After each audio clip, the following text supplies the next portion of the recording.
कि पुलिस ने गोली क्यों मार दी। अगर पुलिस गोली ना मारी तो क्या पुलिस गोली खाए? जिस भाषा में समझे उस भाषा में उसको समझाने का काम करे।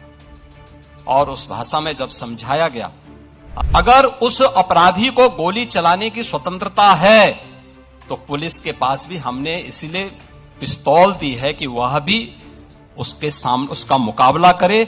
उसका प्रशिक्षण इसी बात को लेकर के हो रखा है। कहीं कोई अराजकता की बात नहीं करता है, कहीं कोई फिरौती की बात नहीं करता है, कहीं कोई दंगा नहीं है, कोई फसाद नहीं है, कोई गुंडा टैक्स नहीं है।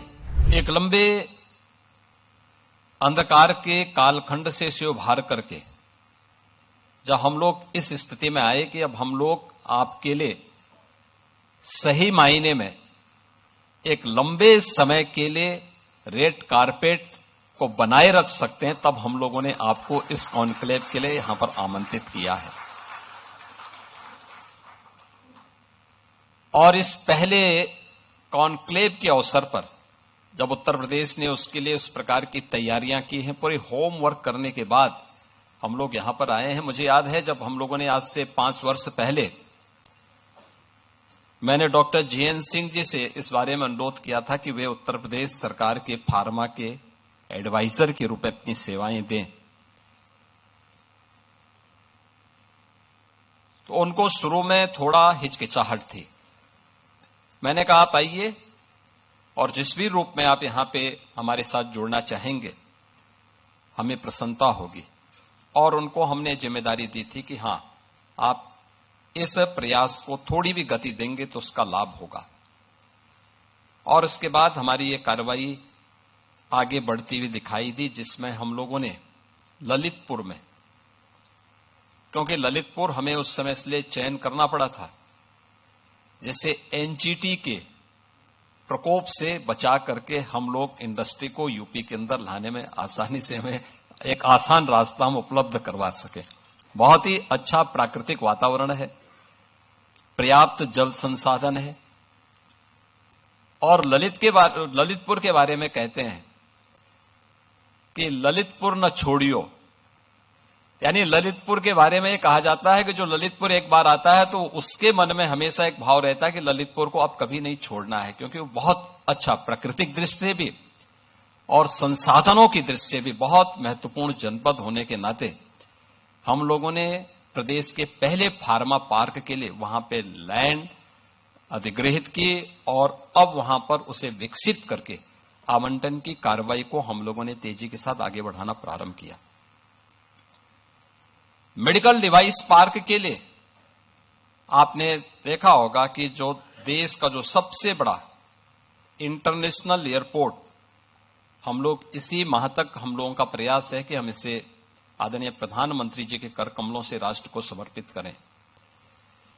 इसी से सटे हुए लगभग 350 एकड़ के एक क्षेत्रफल में हम लोगों ने मेडिकल डिवाइस पार्क के निर्माण के कार्यक्रम को आगे बढ़ाया है और तेजी के साथ इसे हम विकसित कर रहे हैं।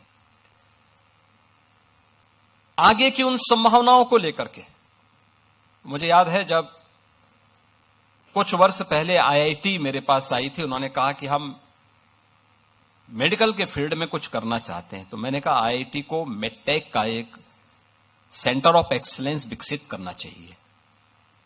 उन्होंने कहा हमारे पास इतना पैसा नहीं। हमने कहा राज्य सहयोग करेगा। मैंने उस समय के हमारे एडिशनल चीफ सेक्रेटरी और वर्तमान में एडवाइजर के रूप में कार्य कर रहे हैं श्री अवनीश अवस्थी जी, उनको मैंने कहा कि भाई आप आईआईटी कानपुर के प्रोडक्ट हैं, आप एक बार वहां जाके देखें तो इसके बारे में क्या हो सकता है। और वे गए और उसके बाद आईआईटी कानपुर के साथ मिलकर के हम लोग मेडटेक के एक सेंटर ऑफ एक्सीलेंस को विकसित करने के दिशा में हम लोगों ने उस समय कहा भाई हम राज्य की तरफ से 50 करोड़ देंगे। और आप आश्चर्य करेंगे कि इस समय 1200 करोड़ रुपए का एक मेडटेक का सेंटर ऑफ एक्सीलेंस वहां बहुत अच्छे ढंग से विकसित हो रहा है, जिसमें स्टेट गवर्नमेंट भी सपोर्ट कर रहा है और आईआईटी कानपुर के एलुमनाई उसमें सपोर्ट कर रहे हैं उस पूरे सेंटर को विकसित करने के लिए। बहुत अच्छे ढंग से विकसित कर रहे हैं। SCPGI दूसरे सेंटर के रूप में विकसित हो रहा है। और उत्तर प्रदेश में जो इसके बारे में यहां पर हमारे नीति आयोग के माननीय सदस्य डॉक्टर विनोद पॉल जी ने जो बात यहां पर कही है कि उत्तर प्रदेश में पहले से इस प्रकार की संभावनाएं हैं। हमारे पास नेशनल लेवल की 4 सेंट्रल लेबोरेटरीज यूपी के अंदर पहले से मौजूद हैं। CDRI है, NBRI है, इस प्रकार की पूरी लाइब्रेरी इसी लखनऊ में मौजूद हैं। तमाम सेंटर ऑफ एक्सीलेंस यहां पे पहले से मौजूद उत्तर प्रदेश में मौजूद है। और उत्तर प्रदेश के अंदर फार्मा सेक्टर के लिए सबसे बड़ा कंज्यूमर मार्केट भी है और सबसे बड़ा वर्क फोर्स भी यूपी के अंदर आपको यहां पे प्राप्त हो सकता है। और इस दृष्टि से आज यूपी के अंदर जिस प्रकार का हमारे पास इंफ्रास्ट्रक्चर है, आपने अगर यूपी के इंफ्रास्ट्रक्चर की आप बात करेंगे तो मुझे याद है आज से 9 वर्ष पहले हमारे पास 1.5 एक्सप्रेसवे थी और आज भारत के 55% एक्सप्रेसवे पर उत्तर प्रदेश का कब्जा है। उत्तर प्रदेश के पास देश की 55% एक्सप्रेसवे यूपी के पास है। उत्तर प्रदेश के अंदर हमारी इंटरनेशनल और इंटरस्टेट कनेक्टिविटी 4 लेन के साथ जुड़ी हुई है। हर जिला मुख्यालय 4 लेन के साथ, तहसील और ब्लॉक मुख्यालय 4 लेन और 2 लेन के साथ हमारी जुड़ी हुई है।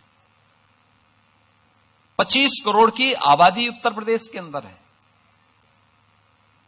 बेहतर कनेक्टिविटी है, पर्याप्त जल संसाधन है और इतना इंफ्रास्ट्रक्चर यानी रेल का सबसे बड़ा नेटवर्क हमारे पास, देश के अंदर सबसे अधिक सिटी में मेट्रो का संचालन, देश का पहला इनलैंड वाटरवे, देश की पहली रैपिड रेल और देश के अंदर सबसे अधिक एयरपोर्ट रखने वाला राज्य आज उत्तर प्रदेश है।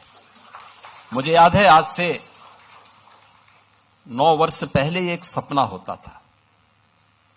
मुझे अगर दिल्ली जाना होता था गोरखपुर से तो मुझे पहले गोरखपुर से लखनऊ आना होता था, लखनऊ से फिर मैं दिल्ली जाता था। गोरखपुर से लखनऊ पहुंचने मुझे 6 घंटे लगते थे और फिर यहां से फ्लाइट पकड़ता था दिल्ली के लिए। आज यूपी की कनेक्टिविटी क्या है? आज कोई लखनऊ से गोरखपुर जाना चाहेगा तो मात्र 3 घंटे में पहुंच सकता है, यानी 6 घंटे की दूरी को 3 घंटे में की गई है। 4 लेन की कनेक्टिविटी से, हाईवे से भी और एक्सप्रेसवे से भी जुड़ा हुआ है। गोरखपुर से एक फ्लाइट चलती थी और वह भी कभी कभी, आज वहां से 14 फ्लाइट चल रही हैं, देश के अलग अलग सिटी के साथ जुड़ी हुई हैं। हमारे वर्तमान में 16 एयरपोर्ट क्रियाशील हैं। उस समय केवल 2 एयरपोर्ट हमारे क्रियाशील थे, 2 आंशिक रूप से थे। आज नए एयरपोर्ट बने हैं। 4 हमारे पास इंटरनेशनल एयरपोर्ट हैं, 5वां international airport Noida international airport इसी महीने हम लोग आदरणीय प्रधानमंत्री जी के कर कमलों से समर्पित करेंगे राष्ट्र को। यानी कनेक्टिविटी, इंफ्रास्ट्रक्चर का विकास और बेहतरीन निवेश के अवसर उत्तर प्रदेश के अंदर विकसित करने के बावजूद भी उत्तर प्रदेश देश के उन बड़े राज्यों में एक है जिसने अपना फॉरेस्ट कवर भी बढ़ाया है। ऐसा नहीं कि हम लोगों ने केवल भौतिक विकास के बारे में, हमने पर्यावरण को भी बेहतरीन ध्यान दिया है और उत्तर प्रदेश ने पिछले 9 वर्ष में अपने फॉरेस्ट कवर को भी तेजी के साथ विकसित किया है। अब उत्तर प्रदेश के अंदर पिक एंड चूज नहीं है, पॉलिसी पैरालिसिस की स्थिति नहीं है। आज उत्तर प्रदेश के पास अपनी 34 सेक्टोरियल पॉलिसीज हैं, हर एक फील्ड की अपनी पॉलिसी। कोई भी निवेशक आएगा, सिंगल विंडो के प्लेटफॉर्म के माध्यम से हम उसे सुविधा उत्तर प्रदेश के अंदर उपलब्ध करवा रहे हैं। इंसेंटिव वितरण के लिए मैं स्वयं उसकी मॉनिटरिंग करता हूं कि अगर किसी निवेशक ने, किसी इन्वेस्टर ने यहां निवेश किया है तो पॉलिसी के दायरे में रह करके उसको हमने समय पे उसका इंसेंटिव दिया है कि नहीं दिया है, और फिर इसमें हर एक स्तर की जवाबदेही भी तय होती है। अक्सर होता क्या था कि सरकारें वायदा तो करती थी, लेकिन देने की जब बात आती थी तो उसमें कुछ न कुछ ऐसे लगुना लगा लेते थे कि वह कभी भी सुलझता नहीं था। हमने कहा भी नहीं, जब सरकार ने एक बार कह दिया है, बहुत बार होता है सरकार बदलती है, हमने कहा भी सरकार सरकार होती है, व्यक्ति बदलता है। किसी भी सरकार ने कोई पॉलिसी बनाई है उसका पालन करना अगले का दायित्व तो बनता है। किसी ने भी यहां पे तय किया हो, 2007 में तय किया हो, 2012 में तय किया हो, 2014 में तय किया होगा, अगर किसी सरकार ने तय किया है उसको हम लागू करेंगे। हमने उसको प्रभावी ढंग से लागू किया, नई पॉलिसीज दी हैं, पॉलिसी के दायरे में बिना भेदभाव के हर एक इन्वेस्टर को उसका इंसेंटिव भी समय पे हम लोगों ने उपलब्ध करवाया है। उत्तर प्रदेश आज जिस दिशा में आगे बढ़ा है, यहां पे अभी हमारे डिप्टी सीएम भी बता रहे थे, हम लोग जब आए थे हमारे पास निजी क्षेत्र के मेडिकल कॉलेज ज्यादा थे, गवर्नमेंट के कम थे। हॉस्पिटल्स की स्थिति बहुत खराब थी, बहुत दयनीय स्थितियां थी, और हम लोग तो उन परिस्थितियों से जूझे हैं, देखे हैं। लोग मरते थे, कोई पूछने वाला नहीं था, बीमारी से लोग तड़पते थे, और समाचार पत्रों में, मीडिया में आता था अज्ञात बीमारी से इतने लोग मर गए। बीमारी अज्ञात, आज के समय में भी अज्ञात थी। मुझे एक जनप्रतिनिधि के रूप में इस लड़ाई को सड़क से लेकर संसद तक लड़नी पड़ती थी।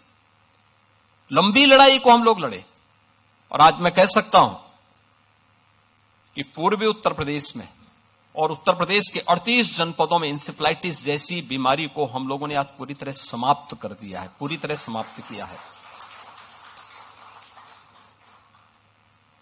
यानी ये सरकार की नीयत साफ है, उसकी नीतियां हैं, हर एक व्यक्ति तक शासन की योजना का लाभ ईमानदारी के साथ पहुंच जाए, तो मेरा यह मानना है कि वह सब कुछ किया जा सकता है जो एक कॉमन मैन के मन में होता है। हम लोग इस बात को बोलते थे। जो जिन परिस्थितियों से उत्तर प्रदेश के लोग जूझ रहे थे, लोग बोलते थे कैसे ठीक होगा। हमने कहा ठीक होगा। ये उत्तर प्रदेश में आप अनुमान करिए, 2012 से लेकर के 2017 के बीच में 900 से अधिक दंगे हुए थे। अनुमान कर लीजिए, कोई सिटी ऐसी नहीं थी जहां कर्फ्यू का दौर उस सिटी के अंदर न गुजरी हो। कोई उद्यमी, कोई चिकित्सक, कोई व्यापारी ऐसा नहीं रहा होगा जिसने गुंडा टैक्स न दिया हो। इस दौर में अराजकता चरम पर थी। यहां का युवा पलायन करता था। सरकार के पास कोई पॉलिसी नहीं थी। परिणाम क्या था? जब सुरक्षा नहीं होगी, जो पहले से उद्यम थे वह भी यहां से प्लान कर रहे थे, जैसे तैसे वे भागने के लिए मजबूर थे। यहां पे सब जुनेजा जी अपनी बात को कह रहे थे, ये उनकी अपनी पीड़ा थी, जहां उनका बचपन बीता। उस धरती को छोड़ना उनके लिए अत्यंत कठिन रहा होगा, लेकिन उनकी मजबूरी थी कि उन्हें अपनी सुरक्षा भी चाहिए थी। और केवल एक जुनेजा जी की बात नहीं थी, ये उत्तर प्रदेश के हर उद्यमी की, हर व्यापारी की, हर उस व्यक्ति की पीड़ा है जिसने उस दौर को देखा है, 2003 से लेकर के 2017 के बीच के उस दौर को देखा है, जब व्यापक कर्फ्यू में अपहरण के लिए यहां पर अपहरण होते थे, फिरौती वसूली करने के लिए। और उन स्थितियों में जब आदरणीय प्रधानमंत्री जी ने और हमारी पार्टी ने दायित्व मुझे उपलब्ध कराया, दिया था, तो हमें इस चुनौती का सामना भी करना था और हर एक नागरिक के मन में एक विश्वास भी पैदा करना था। स्वाभाविक रूप से यह हम पिक एंड चूज से नहीं कर सकते थे। हम लोगों ने तय किया भाई जीरो टॉलरेंस फिर सब पे बराबर लागू होगा। अगर अपना व्यक्ति भी गलत करेगा तो उसके लिए भी वही कानून लागू होगा जो एक माफिया और अपराधी के लिए लागू होगा। कोई अपना पराया नहीं होगा।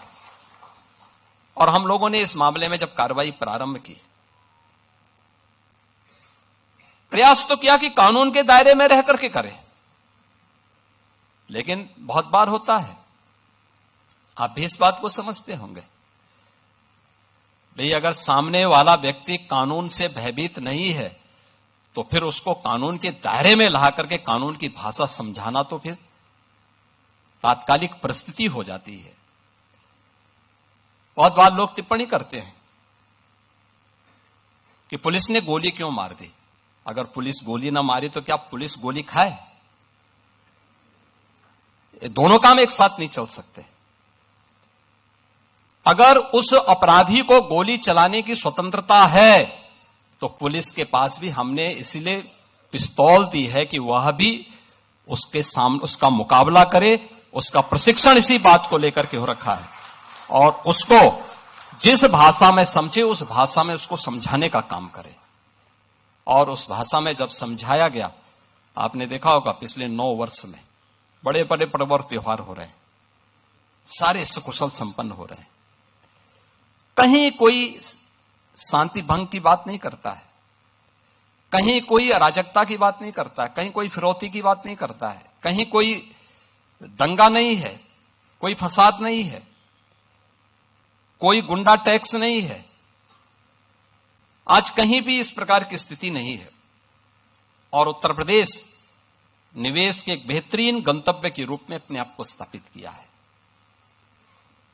मुझे याद है जब मुझे पहला इन्वेस्टर समिट करना था तब हमारे औद्योगिक विकास के मंत्री आए थे। उन्होंने कहा था कि हम एक यहां पे अपना इन्वेस्टर समिट करना चाहते हैं। तो मैंने उनसे पूछा कितने का आप निवेश करना चाहते हैं। उन्होंने कहा कि इन्वेस्टर समिट में हम लोग 20,000 का टारगेट लेके चल रहे हैं। मैंने कहा बहुत छोटी राशि है, थोड़ा बड़ा सोचो, बड़ी सोच के साथ काम करो, पॉलिसीज तैयार करो। 20,000 करोड़ के लिए मैं प्रधानमंत्री जी को नहीं आमंत्रित करूंगा। तो उन्होंने कहा अरे कौन आएगा यूपी में। हमने कहा लाना तो है, उस प्रकार की परिस्थिति पैदा करनी है। और आज जब हम यहां पे इस फार्मा कॉन्क्लेव के अवसर पर हैं, मैं आपको कह सकता हूं कि यूपी को अब तक 2017 से अब तक 50 लाख करोड़ रुपए के निवेश के प्रस्ताव प्राप्त हुए हैं, जिनमें से हम लोगों ने 20 लाख करोड़ रुपए के निवेश के प्रस्तावों को अलग अलग समय में यूपी के अंदर ग्राउंड ब्रेकिंग किया है। इनमें ज्यादातर प्रोडक्शन शुरू हो गया है। आज आप देखते होंगे अनएम्प्लॉयमेंट रेट में यूपी देश के अंदर न्यूनतम स्थिति में है, बहुत कम है। हमारे यहां 2.30% है।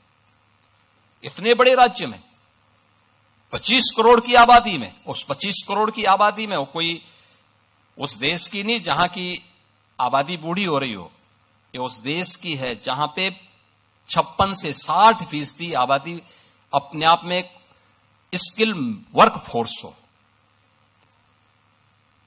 जवान है, काम कर सकती, काम कर रही है, कामकाजी है। और उस राज्य के अंदर उस बड़ी आबादी के लिए, उस प्रकार की स्थिति के लिए हम लोगों ने अपने कार्य को, इसके लिए हमें रिफॉर्म करने पड़े, हमें उस प्रकार की सुविधाएं देनी पड़ी, हमें उस प्रकार के अलग अलग सेक्टर में उस प्रकार के परिवर्तन करने पड़े। और आज मैं कह सकता हूं कि हमारे पास लैंड बैंक भी है, हम सुरक्षा भी दे रहे हैं, बेहतरीन इंफ्रास्ट्रक्चर भी दे रहे हैं और लैंड बैंक की भी सुविधा है। और प्लग एंड प्ले के लिए भी हम लोगों ने विभाग से कहा है कि जितना सस्ता हो सकता उतनी सस्ती लैंड उपलब्ध कराइए, जितनी अच्छी R&D की सुविधा हो सकती है उसको डेवलप करने के लिए, उसके लिए जितना पैसा लगता है। आज यूपी बीमारू राज्य नहीं है, देश की इकोनॉमी का एक ब्रेक थ्रू बनकर के उभरा है। आज रेवेन्यू सरप्लस के रूप में उत्तर प्रदेश कार्य कर रहा है और इसके लिए जितनी भी धनराशि की आवश्यकता पड़ेगी हम लोग लगाएंगे, लेकिन हमें उस प्रकार के इकोसिस्टम को अपने साथ जोड़ना है। जब सभी लोग प्रयास करेंगे तो परिणाम आएंगे, और परिणाम हम लोग उस रूप में प्रस्तुत कर रहे हैं विकसित भारत की संकल्पना को आगे बढ़ाने के लिए। मैं आभारी हूं आदरणीय प्रधानमंत्री जी का भी। इसी फरवरी माह में दिल्ली में EI कॉन्क्लेव होने जा रहा है, और उससे पहले देश के अलग अलग राज्यों में अलग अलग कॉन्क्लेव हुए थे। यूपी को मेडिकल के फील्ड में यूपी क्या कर सकता है, EI के सेक्टर में मेडिकल फील्ड में EI का क्या रोल हो सकता है, यूपी उस कॉन्क्लेव को यहां पे लीड किया था। और हम लोगों ने उस समय यूपी के लिए EI मिशन के लिए 2000 करोड़ रुपए की घोषणा की थी, जिसको हम 3 वर्ष में एक समान रूप से आगे बढ़ाने का कार्य करेंगे। और आज वह कार्य जिसको हम यहां फार्मा के रूप में भी फार्मा कॉन्क्लेव के माध्यम से आगे बढ़ा रहे हैं। मैं सबसे पहले धन्यवाद दूंगा उन सभी कंपनियों का जिन्होंने हमारे साथ इस पहले कॉन्क्लेव के अवसर पर MOU किया है और उत्तर प्रदेश की फार्मा पॉलिसी पर उन्होंने विश्वास करते हुए उत्तर प्रदेश के अंदर उस प्रकार के निवेश की संभावनाओं को आगे बढ़ाने के लिए हम पर विश्वास किया है। उसमें अन्ना फार्मा है, बायोजेटा लाइफ साइंसेज प्राइवेट लिमिटेड है, शुक्रा फार्मास्यूटिकल है, Walter Bushnell enterprises private limited है, जानविका लैब्स प्राइवेट लिमिटेड है, कोरो हेल्थ GCC है, मार्क लेबोरेटरीज है, हाई ग्लेस लेबोरेटरीज है, रास्पा फार्मा है, रामसंस मेडवर्ड है, कोटेक हेल्थ केयर है। मैं इन सब का हृदय से धन्यवाद दूंगा कि उन्होंने उत्तर प्रदेश पर विश्वास किया है। मैं आज के इस अवसर पर इस बात के लिए आप सबको आश्वस्त करता हूं कि आदरणीय प्रधानमंत्री जी का जो विजनरी लीडरशिप है देश को प्राप्त हुआ है, पिछले 11 वर्ष में हमने बदलते हुए भारत को देखा है। आज भारत जिसको लोग गंभीरता से नहीं लेते थे 2014 के पहले, आज वही भारत जब अपनी नीतियों पर अडिग रहता है तो बड़ी बड़ी वैश्विक ताकतों को भारत के सामने झुकने के लिए मजबूर होना पड़ता है। भारत अपनी नीतियों का पालन करेगा और अपनी नीतियों पर दुनिया को ले जाने का कार्य करेगा। भारत का नियंता दूसरा नहीं होगा, भारत अपना नियंता स्वयं बनेगा। ये प्रधानमंत्री जी का विजनरी लीडरशिप आज देश के अंदर तय कर रहा है। आपने देखा होगा कल हम आभारी हैं आदरणीय प्रधानमंत्री जी के और US के प्रेसिडेंट डोनाल्ड ट्रंप जी का, जिन्होंने कल टैरिफ में रोल बैक करते हुए फिर से भारत के टैरिफ को कम किया है और भारत को एक विश्वसनीय सहयोगी के रूप में माना है। भारत अपनी नीतियों पर अडिग था। परिणाम है सत्यमेव जयते। यह हमेशा हुआ है, आगे भी होगा। ये विकसित भारत के सामने बढ़ रहे भारत के वे कदम हैं जिसमें भारत एक विश्वसनीय सहयोगी के रूप में भी आवश्यक है, लेकिन भारत की इस ताकत से सशंकित लोग भी हैं। हमें दोनों के प्रति सतर्क होकर के कार्य करना है। और मुझे लगता है कि वैश्विक स्तर पर फार्मास्यूटिकल सेक्टर में भारत की उपस्थिति किस रूप में आगे बढ़नी है। आज भारत दुनिया के 200 से अधिक देशों के साथ अपनी दवाइयों की आपूर्ति के माध्यम से जुड़ा हुआ है। कोविड कालखंड में भारत की इस ताकत का एहसास भी दुनिया ने किया था, जब 100 से अधिक देशों को भारत ने कोविड वैक्सीन के रूप में अपनी मित्रता का एहसास कराया था और उन्हें उस समय के लिए उनके जीवन के लिए अत्यंत महत्वपूर्ण उस वैक्सीन को उपलब्ध करवाने में भारत का जो योगदान था वह हम सबके लिए अत्यंत महत्वपूर्ण था। आज मुझे इस बारे में आप सबसे कहना है कि यूपी की जब हम बात करते हैं तो यूपी के अंदर हमारे पास, जो मैंने पहले भी कहा, बेहतरीन इंफ्रास्ट्रक्चर है, लॉजिस्टिक एंड इंडस्ट्रियल जो एडवांटेज हैं वह भी उत्तर प्रदेश के अंदर आप सबको देखने को मिलेंगे, क्योंकि 9 वर्ष के अंदर जो हम लोगों ने प्रयास किया है, जो ये वातावरण बना है, हर एक निवेशक हर एक फील्ड में आकर के एक आत्मसंतुष्टि के भाव के साथ कार्य करता है। उत्तर प्रदेश पहला राज्य मिलेगा जहां इंडस्ट्री में 0 पॉलिटिकल इंटरफियरेंस है। कोई नहीं, आप आइए निवेश करिए, कोई पूछेगा भी नहीं, आप करिए, सरकार से अपना इंसेंटिव लीजिए, आराम से सम्मानजनक तरीके से आप आगे बढ़िए, कहीं कोई आपके किसी कार्य में हस्तक्षेप नहीं करेगा, क्योंकि एक एक कार्य की प्रतिदिन समीक्षा होती है, एक एक कार्य को हम लोग स्वयं देखते हैं कि कहीं भी कोई समस्या न होने पाए और किसी भी स्तर पर न हो। आपने देखा होगा फैक्ट्री से लेकर फार्मेसी तक एक सीमलेस सप्लाई चेन नेटवर्क भी उत्तर प्रदेश के अंदर हम लोगों ने इस दौरान विकसित की है। और इन सभी कार्यों को देखते हुए एक बेहतरीन लैंड बैंक हमारे पास मौजूद है। आप आश्चर्य करेंगे, देखिए अभी हम लोग केवल ललितपुर से ही सटे हुए झांसी जनपद में बुंदेलखंड, झांसी बुंदेलखंड रीजन में हम लोगों के पास हम बीडा नाम का एक नया इंडस्ट्रियल जोन विकसित कर रहे हैं, एक नई सिटी विकसित कर रहे हैं, और इसमें एक साथ 56,000 एकड़ लैंड में ये बीडा विकसित की जा रही है। हमारे पास पहले से ही 25,000 एकड़ का लैंड बैंक पहले से मौजूद था। 2017 में जब हम लोग आए थे, उत्तर प्रदेश के अंदर कहीं लैंड ढूंढते हुए नहीं बनती थी, कोई लैंड नहीं मिल पाती थी, क्योंकि लैंड पर लैंड माफिया ने कब्जा कर रखा था। हमने भू माफिया टास्क फोर्स गठित की और मैंने कहा भाई 24 घंटे का समय दे रहा हूं, उत्तर प्रदेश के अंदर जिस भी सरकारी भूमि पर किसी भूमाफिया ने कब्जा किया है उसको तत्काल छोड़ दें। 24 घंटे के बाद जब हम कार्रवाई करेंगे तो उसको जमीन तो छोड़नी ही पड़ेगी, लेकिन साथ साथ उसने जो कमाई की होगी उसको ब्याज सहित हम वसूली करेंगे। आप आश्चर्य करेंगे, 65,000 एकड़ लैंड हमारी खाली हुई थी, 65,000 एकड़ लैंड, और वो हमारा लैंड बैंक बना था। उस लैंड बैंक में हमने निवेश भी करवाए और आज हमारे पास, आपने नोएडा, ग्रेटर नोएडा को देखा होगा, ये जितने भी हमारी अथॉरिटी हैं, ये कुल हम लोगों ने इसको 46 वर्ष में विकसित किया, 34,000 एकड़ लैंड में, और हम बीडा को विकसित कर रहे हैं 56,000 एकड़ लैंड में, और वह भी अगले 2 वर्ष के अंदर वहां निवेश होने प्रारंभ हो जाएंगे।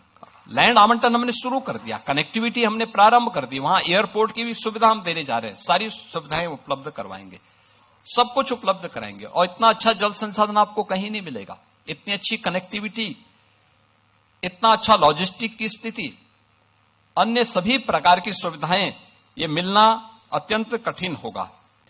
जो रॉ मटेरियल के स्रोत भी सप्लाई चेन, मार्केट और वैल्यू चेन के साथ आज यहां पे स्किल है, साइंस एंड स्टार्टअप्स का त्रिवेणी भी आज यूपी के अंदर है। मैंने आपको बताया ना कि आईआईटी कानपुर में हमारा एक मिडटेक का और एसजीपीजीआई लखनऊ में हम सेंटर ऑफ एक्सीलेंस इस दिशा से विकसित करने जा रहे हैं। यूपी में आज के दिन पे रूल ऑफ लॉ है,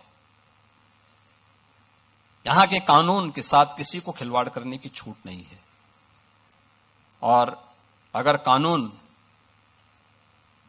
को कोई व्यक्ति आंखें दिखाता है तो उसको फिर कानून अपने तरीके से उसको अपने दायरे में ला करके कानून की भाषा भी समझाता है। और यह आज उत्तर प्रदेश के अंदर है।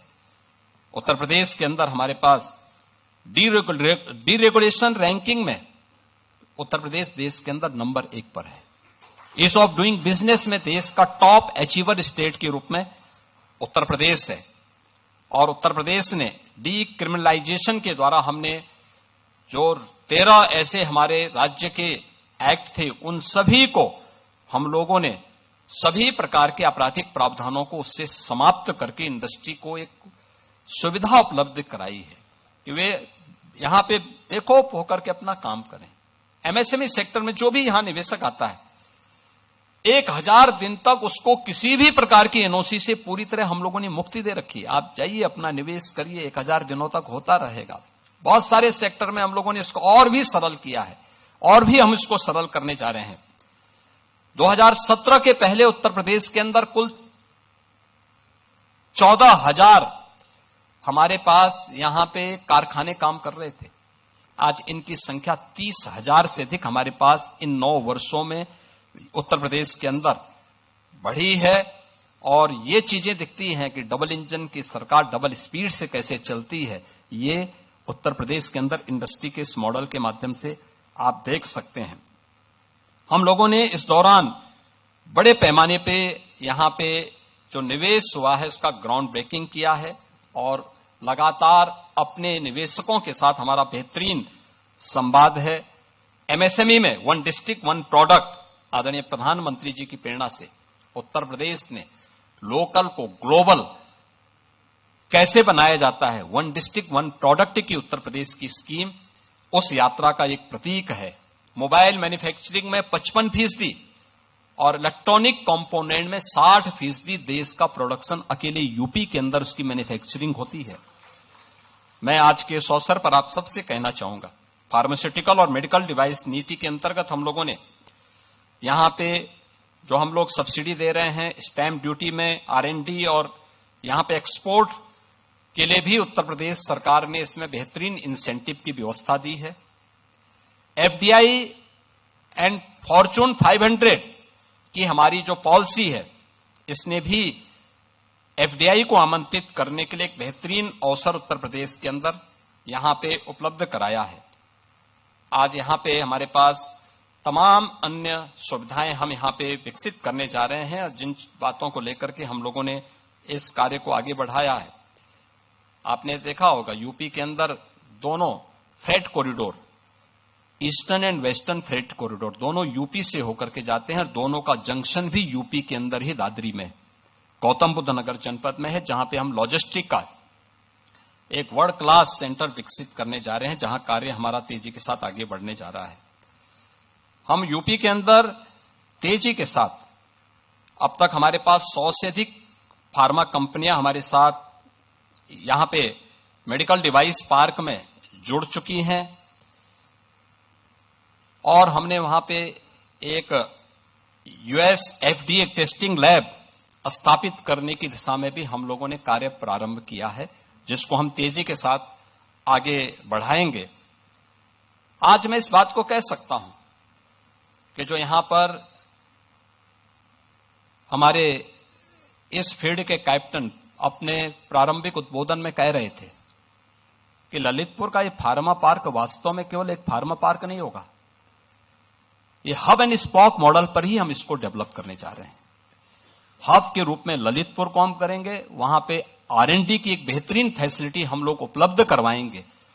लखनऊ में हम लोग आने, इसी के साथ ही इस हमारे अभी फरवरी 2nd वीक में हम लोग अपना बजट सेशन प्रारंभ करने जा रहे हैं, जिसके माध्यम से हम लोग लखनऊ में एक बेहतरीन एक वर्ल्ड क्लास फार्मा इंस्टीट्यूट के निर्माण की दिशा में हम आगे बढ़ रहे हैं। गौतम बुद्ध नगर में हम लोगों ने US FDA लैब्स की स्थापना के कार्यक्रम को तो हम आगे बढ़ा ही रहे हैं, साथ साथ वहां पे भी एक फार्मा पार्क की सुविधा को आगे बढ़ाने, बरेली और पूर्वी उत्तर प्रदेश में भी इस प्रकार की सुविधाओं को विकसित करने की दिशा में, नए फार्मा पार्क के विकसित करने की दिशा में हम लोग कार्य करेंगे। और मैं आज के इस अवसर पर आपको इस बारे में कह सकता हूं कि आज हम AI, genomics, telemedicine, prison medicine, deep tech, medtech, health take और क्लिनिकल रिसर्च को बढ़ावा देने के लिए उत्तर प्रदेश सरकार आदरणीय प्रधानमंत्री जी की प्रेरणा से पूरी मजबूती के साथ आगे बढ़ा है। मैं आज के इस अवसर पर अपने जितने भी हमारे रिलायबल पॉलिसी पार्टनर हैं उन सबको इस बारे में आश्वस्त करता हूं कि सरकार आपके साथ हर सम और विषम परिस्थितियों में खड़ी होकर के आपको आपका संबल बनेगी, आपको हर प्रकार का सपोर्ट करने के लिए तैयार है। और उत्तर प्रदेश अपने हर एक निवेशक को SSS की गारंटी देती है, जिसमें सेफ्टी है, स्टेबिलिटी है और स्पीड है। इसकी पूरी गारंटी उत्तर प्रदेश आपको यहां पर उपलब्ध करवाता है। आज उत्तर प्रदेश ट्रस्ट, ट्रांसफॉर्मेशन और टाइमली डिलीवरी के एक रोल मॉडल के रूप में अपनी एक नई पहचान बना रहा है। वह दौर गया जब उत्तर प्रदेश के अंदर लोगों के मन में अविश्वास था, असुरक्षा थी, क्योंकि अराजकता थी। आज ये दूर की कौड़ी हो चुकी है और मुझे इसके लिए अपने लोगों को सिखाने के लिए कभी कभी रिहर्सल करवाने पड़ते हैं कि भाई कैसे अगर कभी दंगा होगा, क्योंकि 9 साल में लोग भूल गए हैं दंगा कैसे होता था, तो मुझे रिहर्सल करवाने पड़ते हैं कि भाई देखो दंगा हो गया कैसे लड़ेंगे। और मैं जानता हूं बहुत बार के लोग करेंगे नहीं, तो मुझे स्वयं जाके खड़ा होना पड़ता है कि देखो मेरे सामने प्रदर्शन करो चलो। तो वह स्थिति है। अब हम लोग यूपी को हर एक निवेशक के लिए ट्रस्ट के रूप में, ट्रांसफॉर्मेशन के रूप में और टाइमली डिलीवरी के रूप में उत्तर प्रदेश आपके सामने आज यहां पे एक नई पहचान के साथ आ चुका है।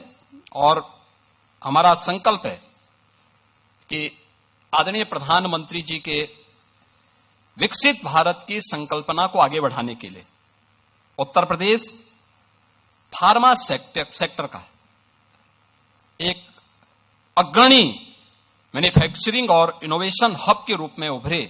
इसमें मैं आप सभी का सहयोग की अपेक्षा करता हूं और आप सबसे आग्रह करता हूं कि आप उत्तर प्रदेश में इस दिशा में आएं।